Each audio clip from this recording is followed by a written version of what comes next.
welcome to the Founder Institute. What The control Founder alt Institute delete? is the world's It's largest locked. pre-seed startup accelerator, having helped launch over 5,000 companies across 200 cities and 6 continents.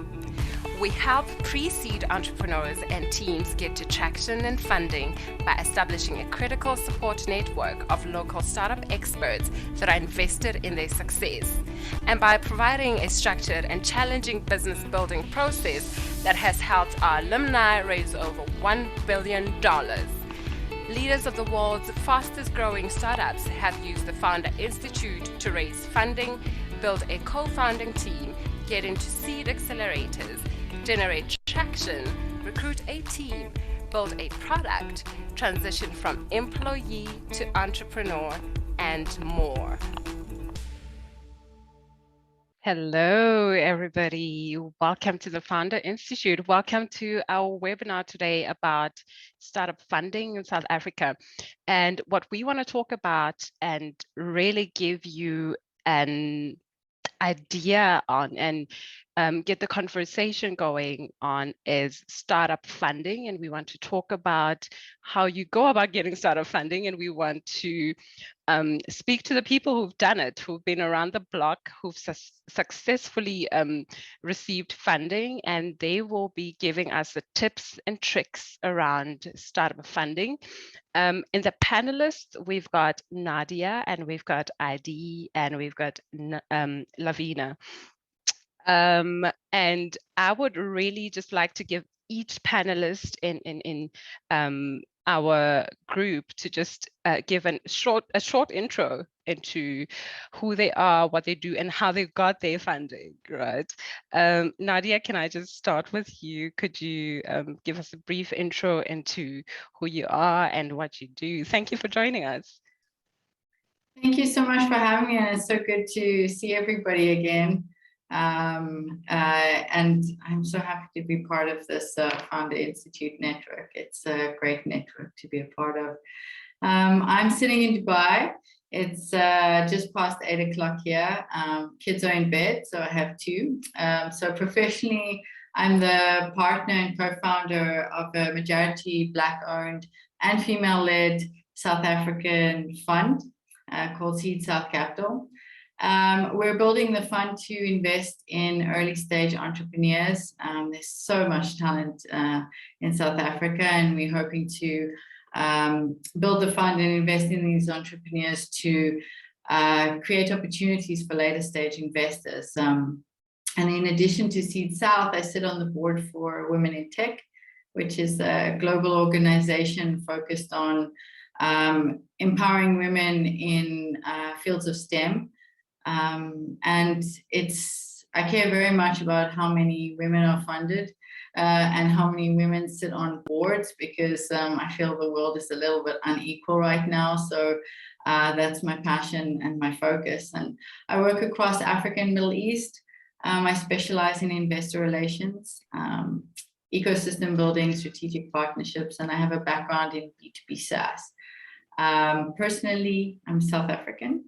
And living in Dubai, I speak German, and I miss Omar Rusks and peppermint tart. So that's just a little bit about me. Thank you, Nadia. That's amazing. You actually you're quite a powerhouse. You've done quite a lot. Thank you for that great intro, and we look forward to hearing a bit more about how you obtained your funding. ID, could you tell us a bit more about yourself, what you do, and all your work? With pleasure. Thank you very much. So my name is Idowu Akinde, but you can just shorten that and call me ID, right? I coach startups. That's essentially what I do. I run a company called Boolean Labs, where we call ourselves a digital co-creation firm. And essentially what we do with that is we help startups we help founders create startups. So think of us as people who help founders, early stage founders with acquiring the cognitive communication and technical skills that they need to build enduring businesses as well as become attractive for later funding. Coincidentally, we're talking about funding today. I will share a few lessons from the School of Hard Knocks that I have, experienced myself, and I look forward to a wonderful time with the rest of. Thank you very much. Great, that sounds amazing. I'd really like to know a bit more about the School of Hard Knocks. I'd love to know a bit more about that. Next in our panelists, we've got the lovely Lavina. Could you tell us a bit more about what you do and how you got your startup funding, or at least like just a bit, because right now we just want to give a short, just a bit more about what people can expect, and then you'll give an extension when you give your presentation. Awesome. Thanks so much for that, Pretty. Yeah, absolutely echo Nadia in terms of seeing the familiar faces again and being part of the FI community. Yeah, so a little bit about me without giving away my age too much. Been in tech for about 20 odd years.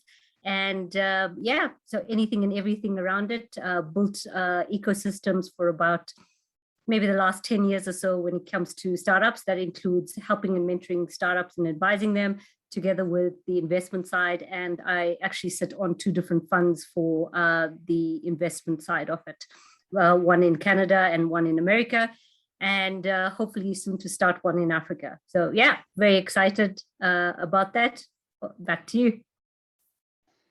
Yay, thanks, Lavina. Next in our panelists, we've got Deon. Deon, welcome. Thank you very much for joining us. Could you give us a brief intro about what you do and yeah, just a little bit about who you are and what you do and what we can expect from your presentation? Sure. Hi, everybody, and thanks for having me. My name is Deon, and I spent the last year building and starting a new business. So I have a startup myself with an ex-colleague of mine. The startup is called Marco Polo Advisory, and it's in data and analytics and strategy consultancy, and we do some software as well, and some analytics services and data services to medium and large companies. So I've been doing that for the last while, and so I feel the pain right now, and it is a startup. It's kind of up and running, but there's a bit of pain around it, to say that. And I think that obviously helps and helps give me perspective. Prior to that, I spent a couple of years on a non-compete where I was studying. I finished my studies at Harvard and Oxford. Prior to that, 11 years in Investec Bank, where I ran the private bank for Investec for a couple of years, and previously to that, a couple of other banking businesses within the Investec Group, where I initially joined as an M&A transactor, actually. It was 11 years, and before that, 6 years in wealth management with Aon, the Aon Consulting Group. So yeah, that's my background. Hopefully tonight, just having had a lot of experience in funding and while being on the other side of the funding table, assessing funding deals through the bank, and in that role, I obviously have a lot of experience with getting deals off the ground and with what financial institutions specifically look for. So hopefully that'll be of some help tonight. Awesome. Yeah, we would definitely like to know a little more about what funding institutions in South Africa want exactly from founders, because that's always been the thing, right? So we would prepare the presentations, and we would prepare the financial documents. We would prepare every single thing that is put out in outlines and in business plans, but at some point, there are very tight criteria that we need to meet as founders. So very interested in hearing what you have to say, Deon, and I hope that we can all get some tips and tricks and way around those very strict criteria that we need to meet with these funding institutions. I'd like to hand it over to Nadia. If you can just share a bit more information about how you got your funding and what advice you can give to all of us who are still looking for funding as startups. Please go Oh, ahead. thanks, The Brittany. floor is yours. So just to clarify, I help startups in investor relations, so to raise funding. So and I'm busy raising with partners a fund. So raising a fund and raising fund for a startup, they have many similarities. It's a very big business development exercise, and I suppose it's a volume game as well, which is the same. But so I work across investor relations in Dubai, and I help predominantly female founders raise capital for their businesses. Raising capital is a full-time job, and often it's either startups that I've personally angel invested in or have come through my network, and I do a lot of ecosystem building and their business development to reach out to investors and connect them to the startups. And they really, the question that's put forward is how to make yourself more attractive to investors. And I don't really think it's more about how to connect yourself with an investor. It's a relationship at the end of the day. And for me, there's really 4 points about be clear with your vision, concise in your delivery, commitment to your numbers, and confidence matters. If you don't really believe what you're saying, why should the investor? And I often have conversations with founders. I love their businesses. I know what they do. And when you put them in front of an investor to pitch, it's just this awkward power play, and it shouldn't be like that. It's the investor they don't wake up going, oh, I don't want to find a startup to fund today. They want to generally understand your business, have taken the time to learn more about you. And it's really important that you, come across concise and clear, and have a little bit of confidence in your numbers, and connect with them in that way. So yeah, it's just those points come across a lot of the time. Just wanted to share that. Great, thank you, Nadia. So what would you, and I mean, I know that the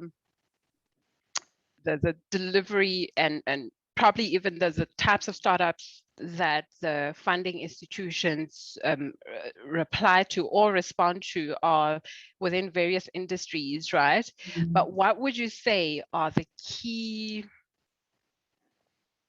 points or the key elements that a startup should pay attention to? Besides anything at all, what could we put in our proposal or in our as the forefront as the selling point to institutions before they even ask, before we even dive deeper into research? If our startup, what can I put forward as a selling point? That's a very good question. And I can just speak from experience as an angel investor or someone who's worked between investors and with startups in Dubai and predominantly female-led, is prospecting the right investors and actually do your research. You can't. Fundraising or startup fundraising it's a very big job to do, so you might as well just do it properly from the onset. You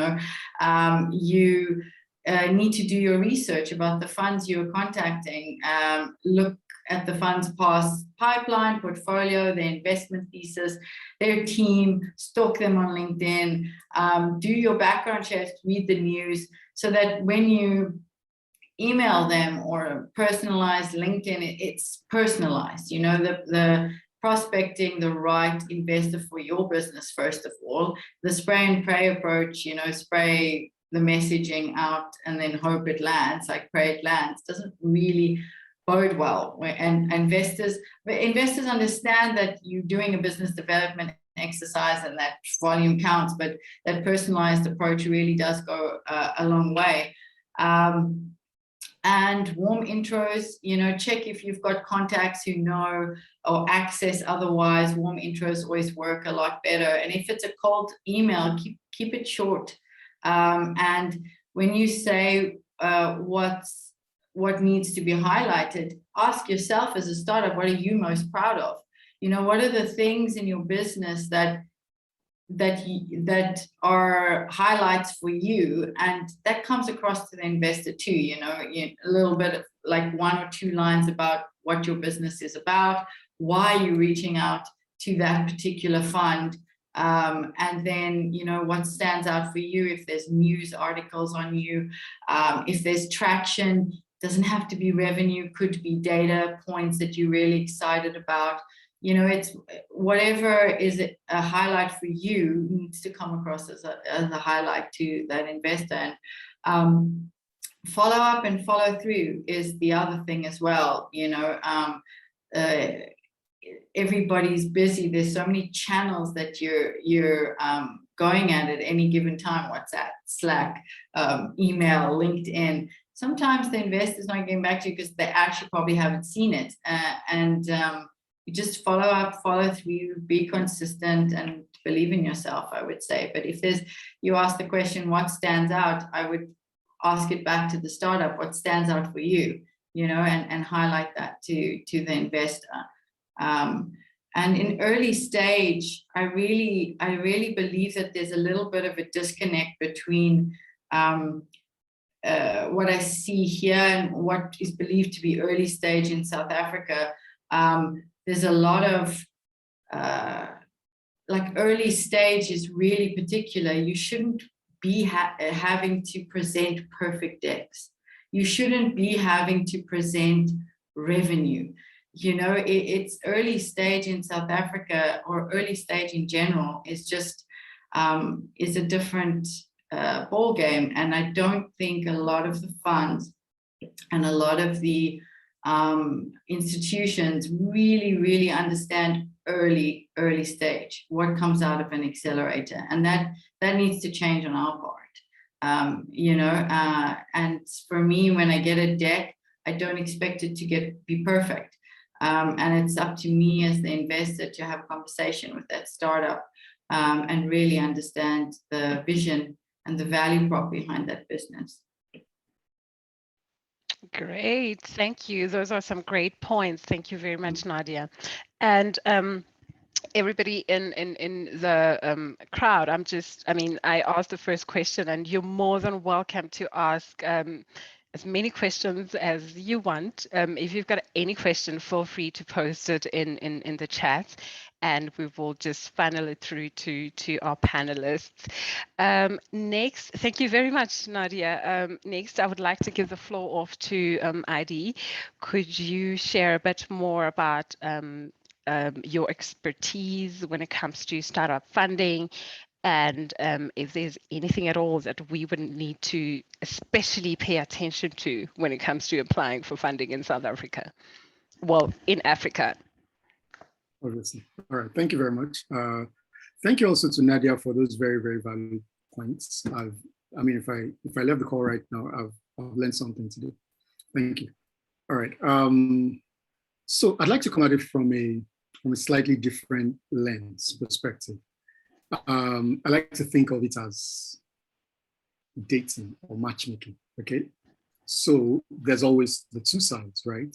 There's the founder / startup side, and there's the funder, whether it's an angel or it's, most likely it's going to be FFF, friends, family, fans, founder, friends, family, or some kind of angel funder. So Nadia has spoken a lot about the expectations of the funders, right? In terms of being prepared, having the confidence, and all of that. I find that in my line of work, many times, let me put it like this to set the proper context. over the last, say, 4 years, without gainsaying, I have reviewed at the very least, probably 400, 500 decks, okay? Some of them startup founders who are entrepreneurs facing the markets head on.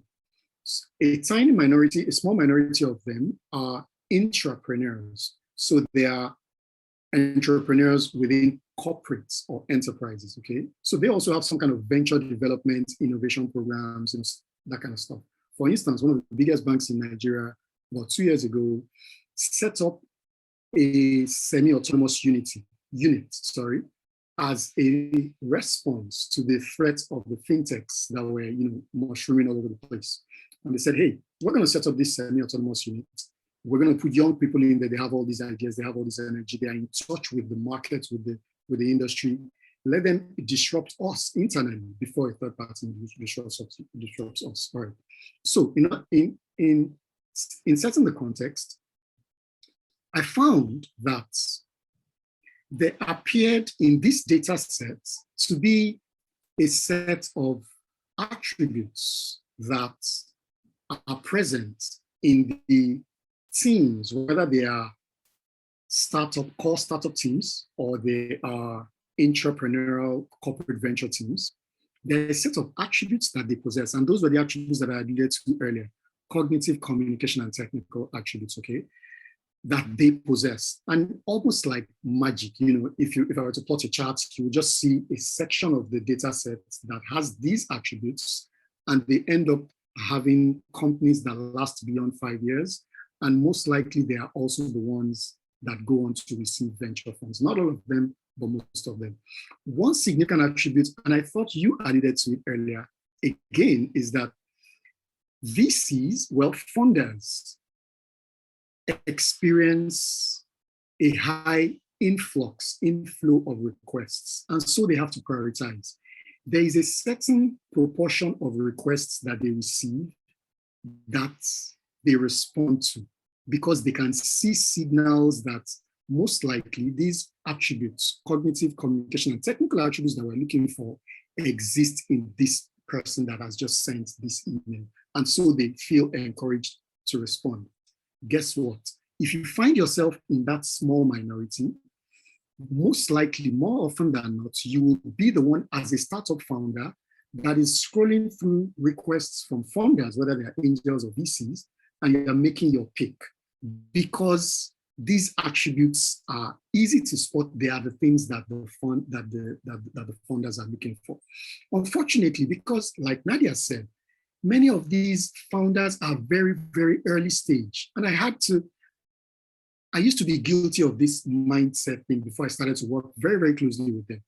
I used to assume that, there's a lot of things that I have picked up over the years. I have about 20 years of experience, right? And there are a lot of things I've picked up all over the place. I've picked up soft skills, hard technical skills. There are just some things that I know, because I've been around for quite some time. Many times I think we're losing ID there. Let's just move on to the next panelist, and then we'll come back to ID. Perhaps he can go back to what he was saying, right?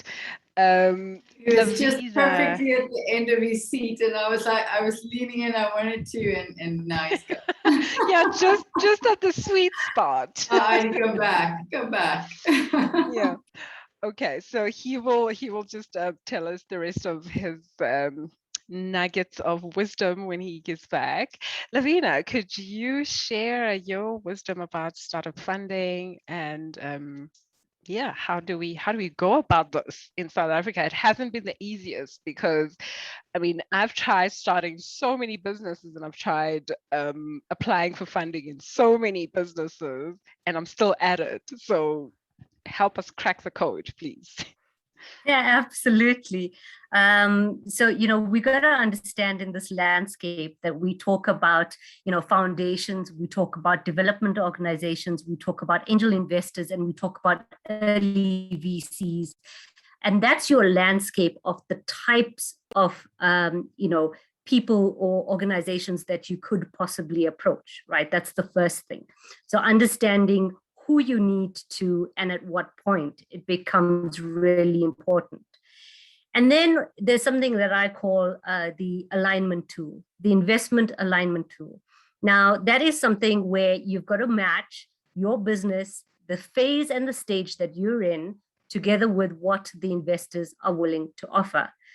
And, you know, this is probably going to sound like a bit of a shocker, but as startups, and I've been a previous founder, you can actually say no, right? There is power in that.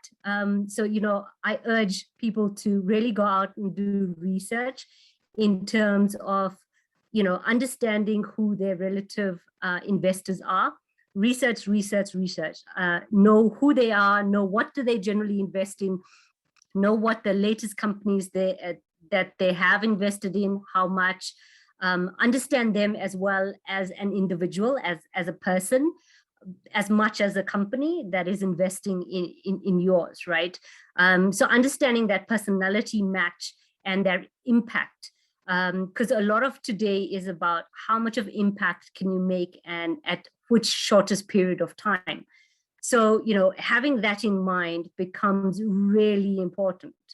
But also added to that, in terms of the investment alignment, one has to be able to understand your grant, one has to understand your debt, and one has got to understand equity. Those are the three things that, you know, would be presented to you as types of capital, right? Those are the three large groups, and everything else kind of falls in between. So yeah, I don't know if that quite cracks the code, but I do actually have a slide in terms of, you know, at which point you can, you know, present. So for example, if you're a pre-seed, right, what does that mean for you as a startup? Pre-seed means that you need to be able to be MVP ready, right, before you approach a funder. Some people get it lucky where they get investments way earlier than that. And then you get seed, and seed is literally where you have market gain or market traction, right? And then in your seed round or Series A, that is very much about the scaling up, right? So yeah, understanding who you are as a founder, together with understanding that investor, and aligning the two worlds so that the visions of both are talking to each other, so that the type of funding that you require from each other is actually talking to each other, become absolutely crucial. Great. Thank you very much. Those are absolute, yes, that cracks the code, and we would like to see that the presentation. So you've got a slide for us. Are you able to share that with us, Lavina? I'm going to try now quickly to do that, if you bear with me for a moment. Sure, thank you. There we go. Does that become a lot easier to look at? Can you see that? Yep, we can see it. Thank you. Okay, great. So this is sort of the general kind of mark in terms of, you know, the different phases in terms of early development or early capital, and where you should be, together with what you should be asking for. Because that's the next, you know, huge question that everybody says is, how much should I be asking for, right? But there's a whole lot of stuff that needs to happen before you actually get to that point. You know, the funding sources that you need to seek from. So who do you actually go to and at which stage becomes equally important. And this is part of the alignment, but it's not the full alignment that I talk about. So I'll hand back over to you. Absolutely love it. Thank you very much, Lavina. So just before I head into the questions, I'd like to give the floor over to Deon. Deon, is there anything that you'd like to share a little bit more in detail about startup funding in South Africa and how we can obtain it? Yeah, I actually do have a couple of slides as well, but I'm not sure I can get them up. So let me just try that. And then if I can't, then I'll just carry on talking. Go ahead. I just hope I can get the slideshow started. All right, there we go. Can everyone see that? Yep. Thank you. All right. So, I think everyone, we've been talking a little bit about some of the funding sources and the options for getting funding and investment, but I think I've got a couple of slides on that, just following this. I've got 4 slides in total, but I think the prerequisites to that and to considering, what your funding options are is just to make sure you've got a viable proposition.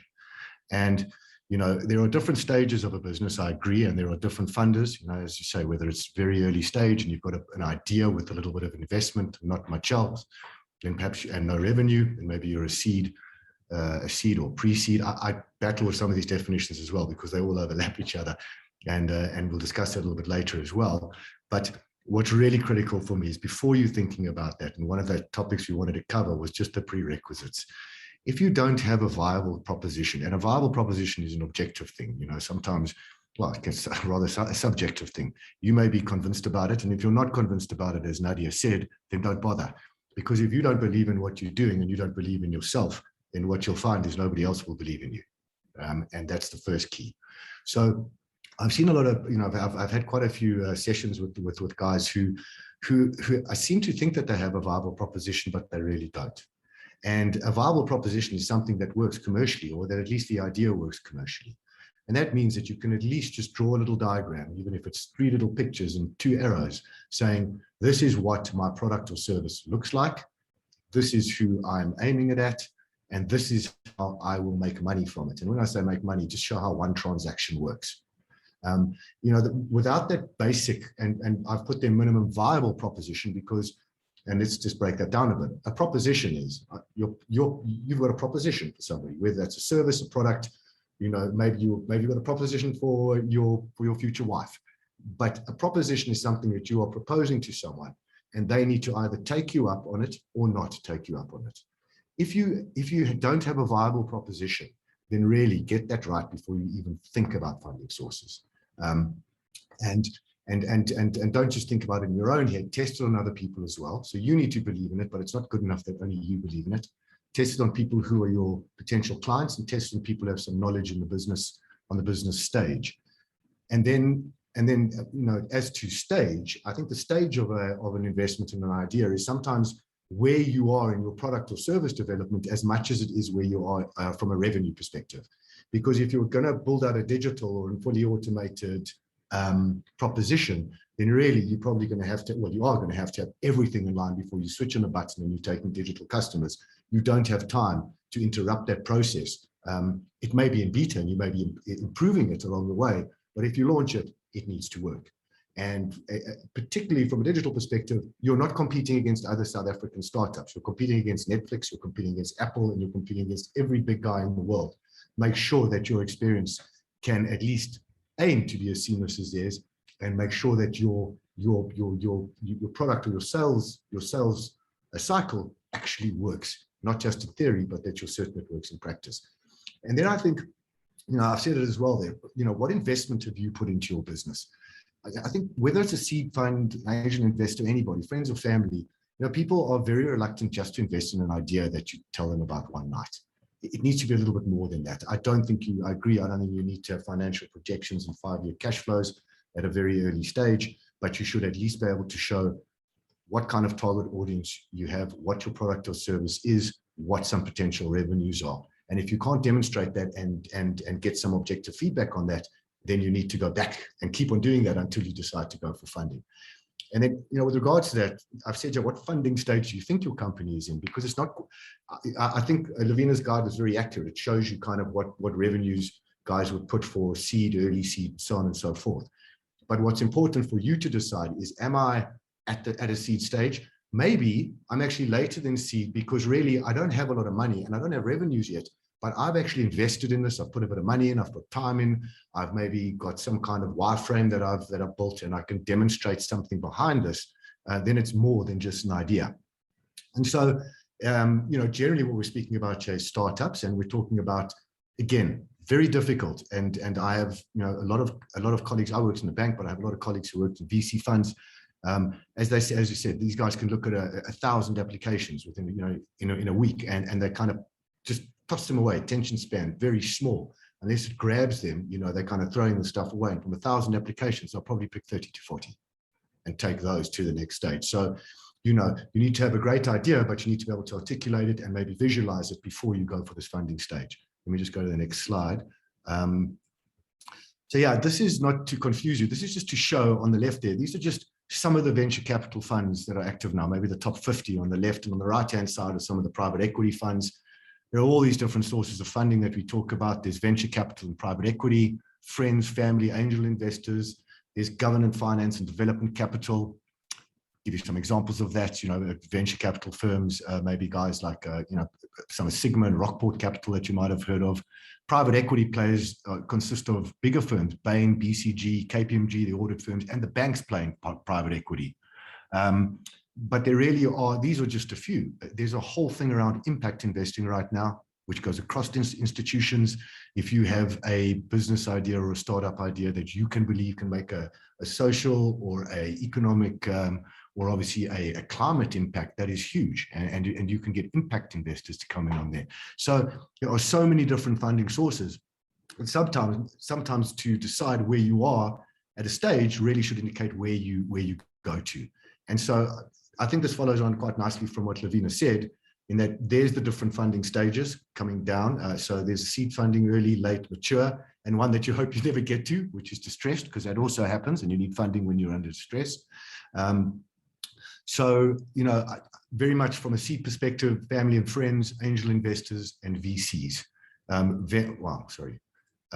Venture capital firms, generally, venture capital invest in early stage funding. However, private equity firms overlap with that. And you see within private equity funds that some of that is sometimes put towards VC and potentially later stage VC. Friends and family we know about. Be careful, because if you're going to take money from friends and family, make sure that it's money that they can afford to lose. Make sure that they understand that it's equity and that it can go, and decide up front what's more important, because sometimes relationships can disappear on the back of a bad investment, because people maybe misunderstood what you were pitching at them. An angel investor for me, again, could be a family member, and it also could be a seed fund or a venture capital fund. Angel investors typically come in very early stage. They really often are backing the entrepreneur and the person themselves. So they would like to hear about the idea, but if they really believe in you, then they will maybe give you some money anyway. And then government funding and development capital comes in all shapes and sizes. And if you think you're in South Africa and you can just get funding from the IDC, which you can also go to international government agencies and funding agencies. There are many international grants. Grant funding generally falls under government or development funding. And there are many grant funds, not just here, but from the US and from Europe as well, who are looking to invest in ideas that drive growth, that drive jobs in South Africa. So that's an idea. And then maybe just going back to this, as you see, so the seed investors, you can see as it gets later, and just an important point here, when you're into a slightly later stage, your VC, oh goodness me, your VC and PE funds, private equity funds are playing in that space, but that is when you can go to banks for debt as well. The question about loan funding or bank funding for startups is generally just those two things just don't correlate. Banks are looking for security. They're either looking for cash flows that are in place or assets that they can take security from. So unless you have someone who can provide security for you, then debt funding or loan funding, as you can see, will only come in late or mature businesses generally. And then distressed debt is obviously a separate type of funding on its own. So as Lavina said, I think the stage of your business can help determine the type of investors you should approach. Just to let you know, there's plenty of activity though. There's some stats. This is global VC. This is 2010 to 2018. You can see, I wish I could get my thing to perform here. I'm sorry about this. Global VC funds again. You can see globally over 3,000 deals, a lot of deals being done, and that's deals per year. And you can see there at the bottom, you can see the stages that they're actually in. So the green line is angel or seed investing. That would be very early. Early VC could be late seed funding. So again, they do overlap a little bit. So you could say that a late seed is an early VC, and then a later VC could be kind of getting into the target for private equity firms and for firms, maybe banks as well. but you can see a lot of activity and a lot of money as well. You can see that the blue bars represent the money, and that's in billions of dollars per year. So even as things were slowing down a little bit, you're still looking at numbers of around $40 to $50 billion a year, and that's in venture capital funding. And then just to close off, here's global private capital, and this is by private equity funds, and you can see, by different funds. So there are PE funds in here as well, there are venture funds as well. But I think the point here is that you look at 2020, a total of, and this is private capital again, raised across funds, was $1.2 trillion. $1.2 trillion. That's $1,250 billion. So there is a huge universe of funders. Again, I'm not sure you need to make yourself attractive to investors. Maybe you need to date with them, as Adi said, but you need them to be in love with your business idea and not necessarily with you. That's also important. So yeah, I mean, that gives you some idea. You know, you need to look into this a little bit more. There's a lot of information available, and you can find out about these different funds and what their appetites are. But again, I agree with some of the other statements. If you're an early seed VC fund, don't go to a bank for loan funding. You know, look at your stage and try and ascertain where you are in that life cycle of your business. That's it. Wow, thank you, Deon. I mean, I don't think I would have gotten any of this from anywhere else. So thank you very much for all the wisdom, and that analogy about the dating phase all the way up to marriage phase, that resonates very well. So that's exactly how we're going to be approaching our startup funding applications and proposals, and like really just think about how you want to introduce yourself to your potential investors, and because it plays a really, really big role in the success of your business. So from here, I'm just going to head over to the questions, and I hope I get all of them in. If we don't get to all of your questions, what we will do is then get back to you with the answers, right? So I'm going to get through as many questions as I can, because from here, from 7 o'clock, we're going to do the networking session on AirMeet, and the link has to be somewhere in the chat. So I'm going to filter some questions through to you, through all the panelists, Deon, Nadia, Lavina, Idi. If any of the questions feel like something that you've been through that you can answer, feel free to just answer the question, right? So the one question that I'm seeing offhand right here is, oh, wow, I had it just now.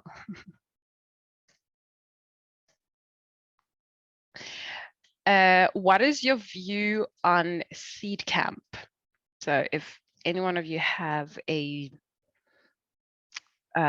experience of Seed Camp, do you have a view on, what is your view on Seed Camp? I don't know what Seed Camp is, and maybe that I shouldn't say that out loud, because, but I don't know. I'm assuming it's Seed Capital.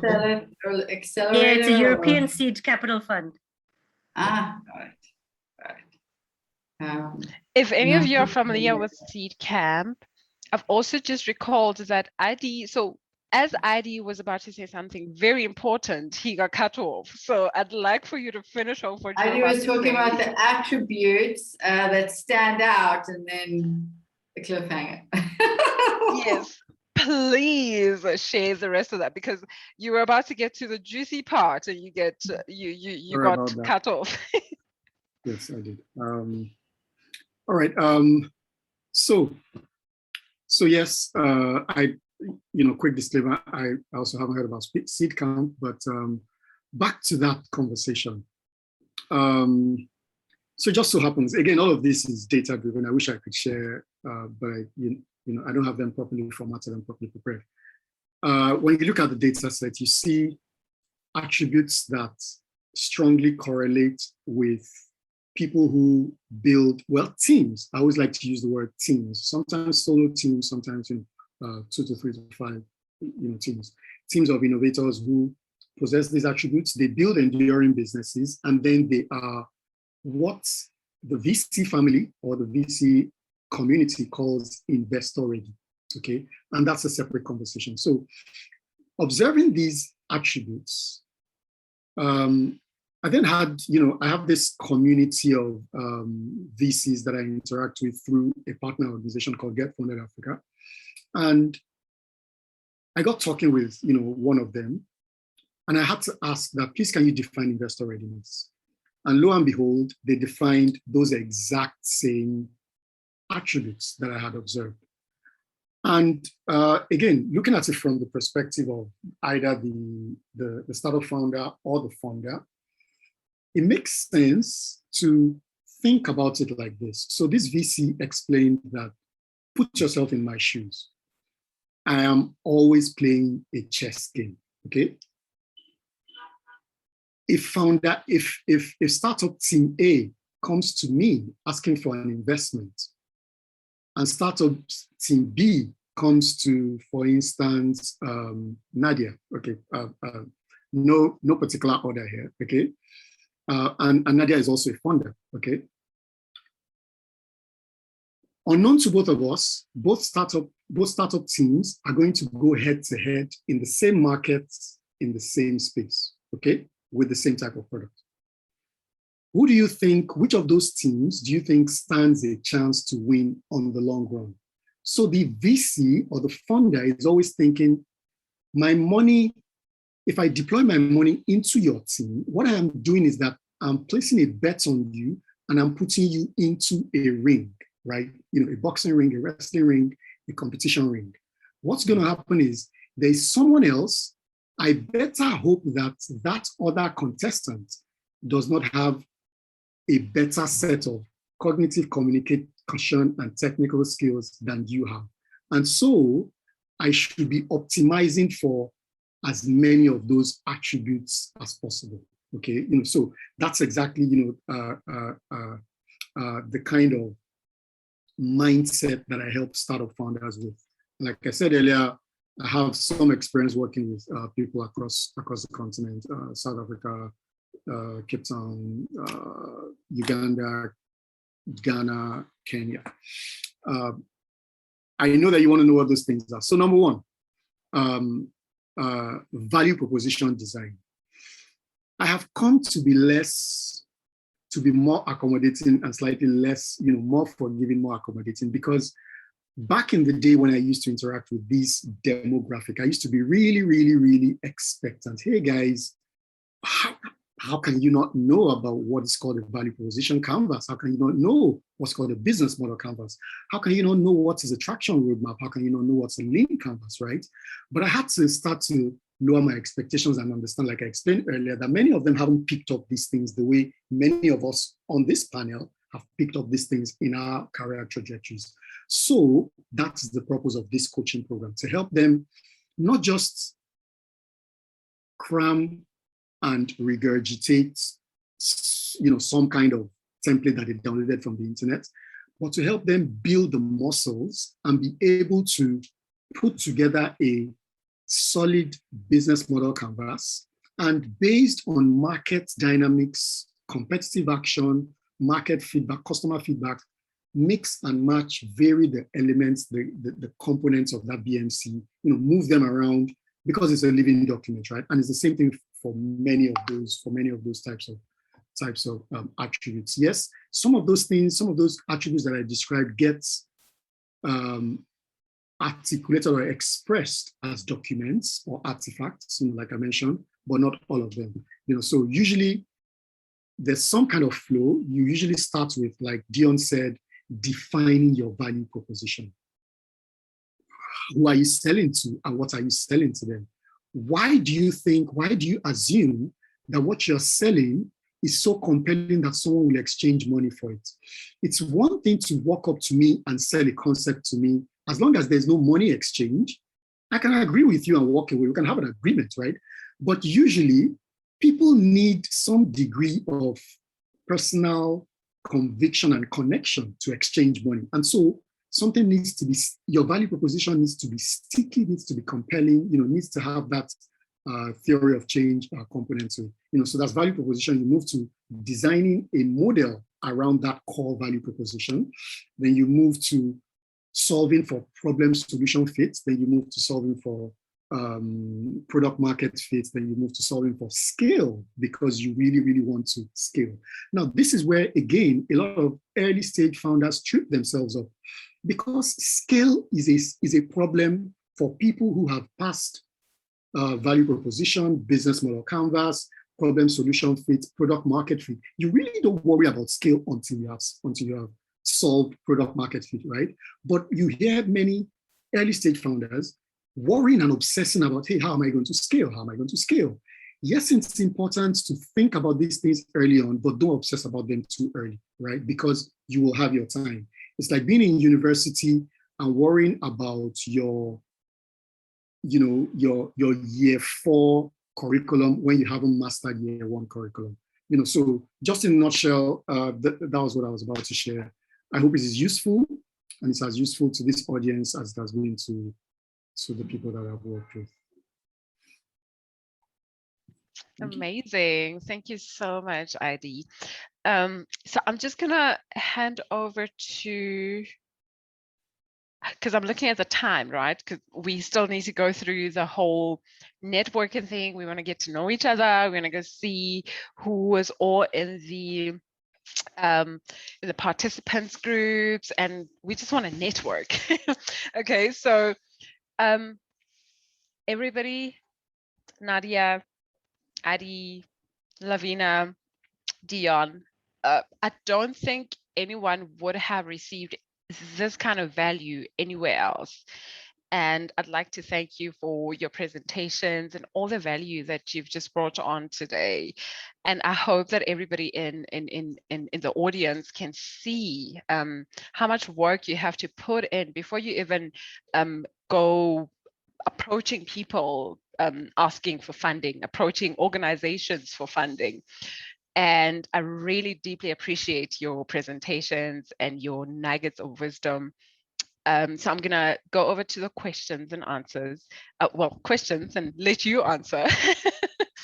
And there's a question here by Mohit, and he's asking, what are the pitfalls of getting funding? What are the scenarios to watch out for where accepting funding can turn into more of a poison or chalice, more of a poison chalice? Well, maybe I could take that one. It also goes back, I can't remember who said it to, I think it was Lavina who said you can also say no, right? You don't want to go asking for funding where you really, really need it, because then you might make the wrong decision in the investor that you take on board. A lot of the time, the investors that invest in you, you really need to be able to be honest with them, upfront with them, because it's not all sunshine and roses. Most of the time it's not, and you've got to be able to approach your investors. So I think a lot of the time startups just want to get the funding, but they really don't think about how does this investor suit me, my business, and where I want to go. Because a lot of investors in early stage, angels want to sometimes, family and friends potentially want to take a more active role in the business. And then it's not clear between the startup and the investor from the beginning that, does the startup want that active investor being active part of their business and sitting as a non-executive director telling them how to run their business because they've invested money into it. So I think it's really, really important for the startup to also vouch or interview the investor that's coming on board, so that the relationships don't turn sour. And, if anything, there are so many people. I mean, look at everybody on this forum, on the panel, that are there to help as well. There's some questions asking, what do I do here? What do I do there? just ask, use your network, use your extended family and friends, and ask for advice in odd situations. But if the investor startup relationship does get very tricky sometimes, and I think it's communication and the startup being forthcoming on what type of investor they're also looking for and what they're willing to accept. I had a startup come to me or say we are not looking for active investors. And I'm like, that's fine. Now I know where my place is, and that's good. And then I'm like, shout when you need me. This is where my network is. This is where my expertise are. Sometimes it does turn bad, but communication is so key on both sides. It would be my feedback. Yeah, thank you so much, Nadia. And those points, those little things that we never really think of when we come up with presentations and proposals and even agreements. Those little things matter, right?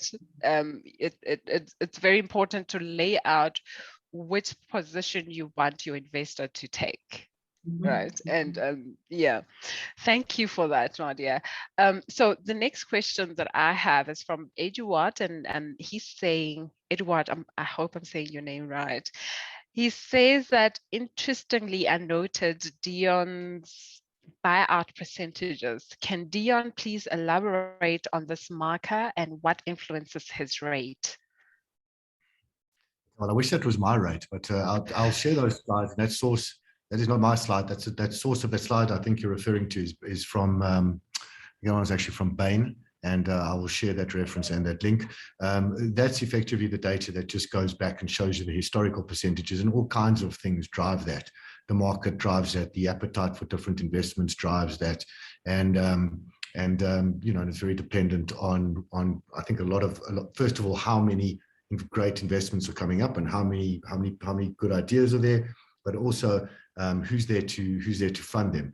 My point around that was just to say that there are many different funds. There are hundreds, thousands of funds, and this is this is really a significant business. So I'll send that reference, so you can look a bit closer. I think it's also, that was one of the Bain reports on private equity for 2020, which you can read. And reading those reports, which are publicly available, as long as you source them and reference them, is very useful as well.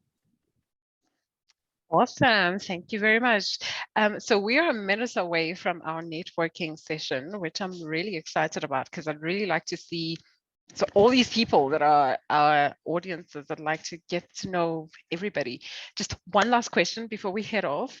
It's one more question from Mahit. How does a startup with, say, 100K transactions of meal deliveries via Foodtech as a cloud kitchen brand, one of the early companies in the industries in SA to start it, even go about approaching VCs or PE? Anyone?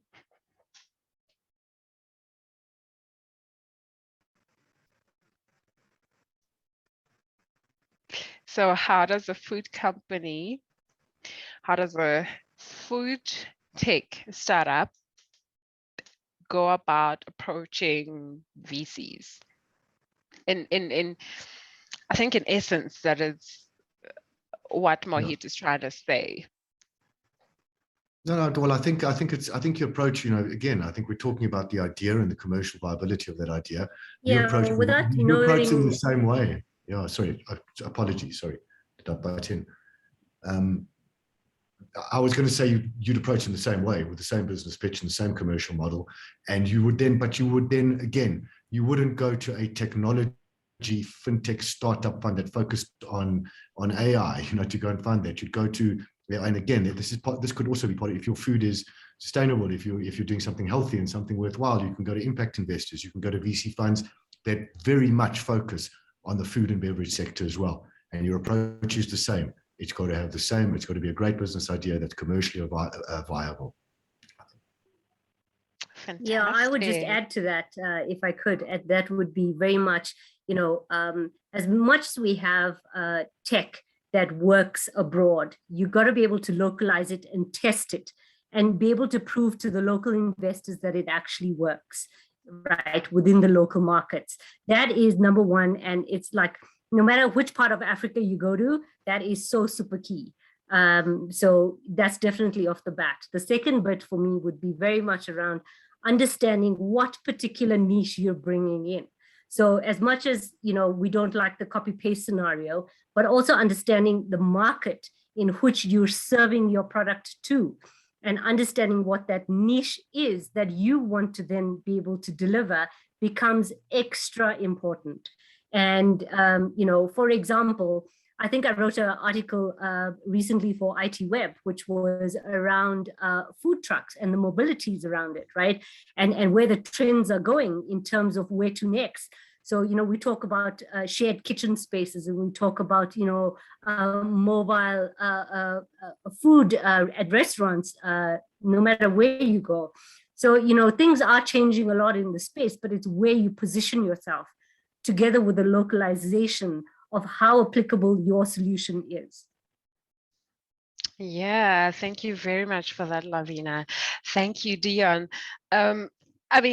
Again, Adi, do you have anything to add? Yes. So, it's a very simple question. So I just looked at the question. I really read it a couple of times.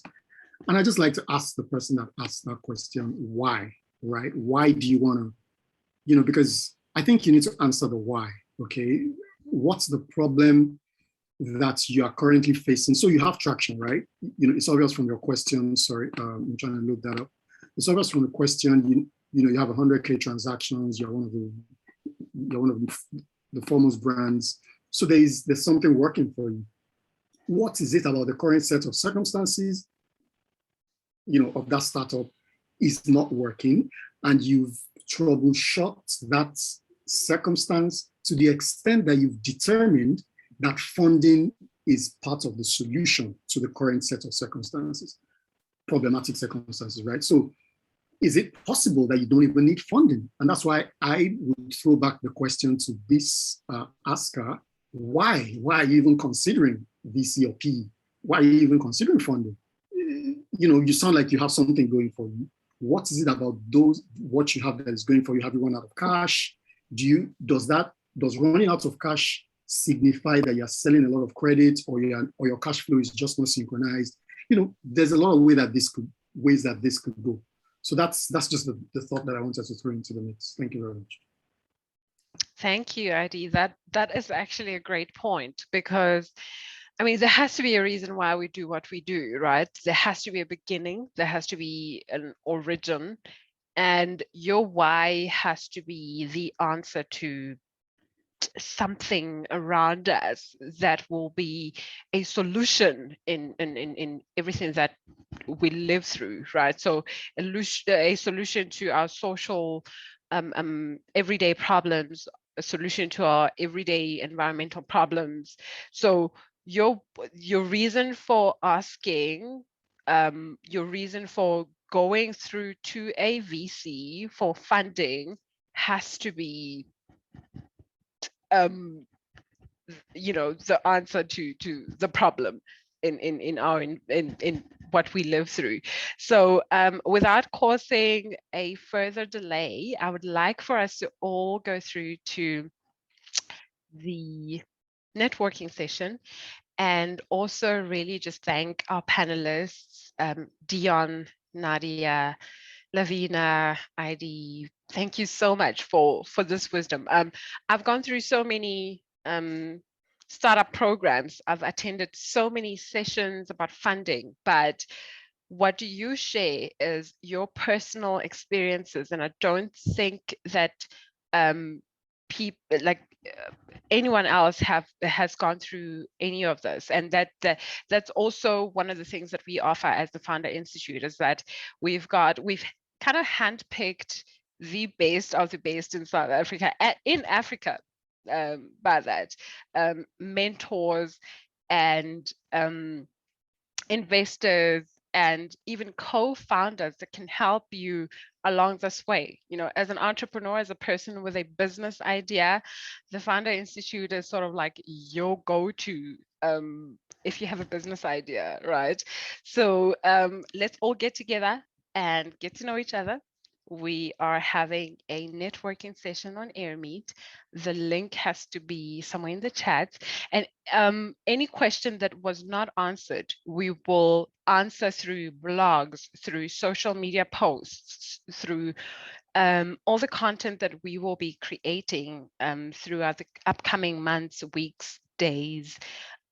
Just stick with us. And we just want to help small businesses in South Africa, even anyone with a business idea, get from ideation phase through to a thriving world-class startup. And that's us, everybody. Thank you so much for coming through. Let's all go through to the networking session. Bye. Thank you.